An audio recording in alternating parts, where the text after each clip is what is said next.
Yadagirigutta trust board సభ్యురాలు ఈశ్వరమ్మను పరామర్శించిన మాజీ మంత్రి తలసాని శ్రీనివాస్ యాదవ్ సంచలన వ్యాఖ్యలు చేశారు. బీసీల జోలికొస్తే సహించబోమని ఆయన హెచ్చరించారు. అగ్రకుల అహంకారం ప్రదర్శిస్తే రాష్ట్ర వ్యాప్తంగా ఆందోళనలు చేపడతామని తలసాని అన్నారు.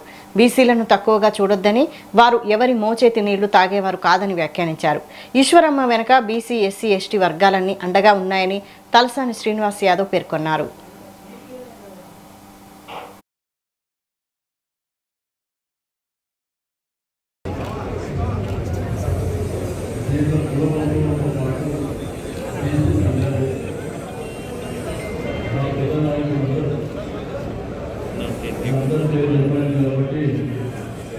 అందరికీ పేరు పేరున కృతజ్ఞత తెలియజేస్తూ, ఈశ్వరమ్మ యాదవ్ అంటే ఆమె వైద్య ఆమె చేసిన సేవలుగా అందరికీ తల్లిదండ్రి. అంటే రాష్ట్రంలో ఉన్నటువంటి మా కుల బంధువులందరికీ తల్లిదండ్రి. ఎన్నికల ప్రాంతంలో ఆ రోజుల్లో మలక్పేట్, ఉత్తరపేట్, చింతలగుంట, ఎల్బీనగర్ ప్రాంతంలో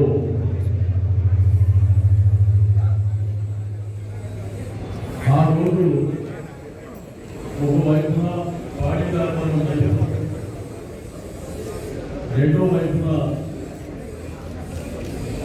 ప్రజాసేవ చేయాలనేటువంటి సంకల్పం ఉంది.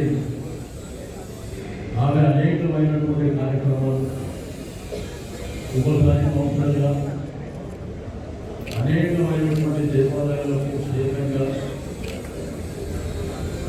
అదేవిధంగా గౌరవ అధ్యక్షురాలుగా ఈ చుట్టుపక్కల ప్రాంతాల్లో అనేకమైనటువంటి దేవాలయాల్లో ఆమె సేవ చేసినటువంటి గొప్ప వ్యక్తి. ఈశ్వరమ్మ యాదవ్ అంటేనే నీతి నిజాయితీ. తనకు పరంపరగా వచ్చినటువంటి తన యొక్క ఆస్తి తప్ప వేరే వాళ్ళ మీద, వేరే వాళ్ళ ఆస్తుల మీద కానీ, లేకపోతే రాజకీయాలలో ఏదో సంపాదించుకోవాలనేటువంటి సంకల్పం కానీ లేకుండా